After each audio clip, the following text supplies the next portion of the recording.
दुपारच्या वेळेस मी निघाली होती जामसरच्या पुढे एका गावामध्ये जाण्यासाठी. तर माझं तिथे काम होतं. तिथे पोहोचताच आमची थोडीशी खातिरदारी केली होती. इथे मँगो ज्यूस दिला आणि थोड्या आमच्या इथे गप्पा पण चालू होत्या.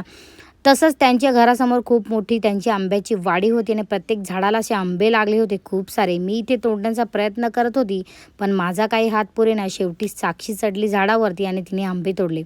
तुम्हाला माहितीच आहे की आपली माणसं किती भोळी असतात. त्यांनी मला आंबे पार्सल पण दिले. निघालो जव्हारला येण्यासाठी, पण रस्त्यात दिसली आम्हाला डोंगराची काळी मैना, ती म्हणजे पिकलेली करवंद. मग काय आम्ही गाडी थांबवली आणि गाडी साईडला लावली आणि आम्ही मस्त करवंद तोडली आणि थोडीशी खाल्ली पण आणि खूप गोड लागत होती. जव्हारला आलो आणि संध्याकाळी आम्ही आलो होतो मार्केटमध्ये. तिथून आलो आदिवासी चौकामध्ये. आम्हाला पिकलेले आंबे खायचे होते. तर इथे 100 रुपये किलो असे आंबे भेटत होते, पण आम्हाला त्यांनी 80ने दिले. मग इथे आम्ही 2 किलो आंबे घेतले. बाजूलाच मस्त इथे वेगवेगळ्या प्रकारच्या गावठी भाज्या लागतात. मस्त अशा छान राहतात आणि चवीला पण खूप सुंदर असतात.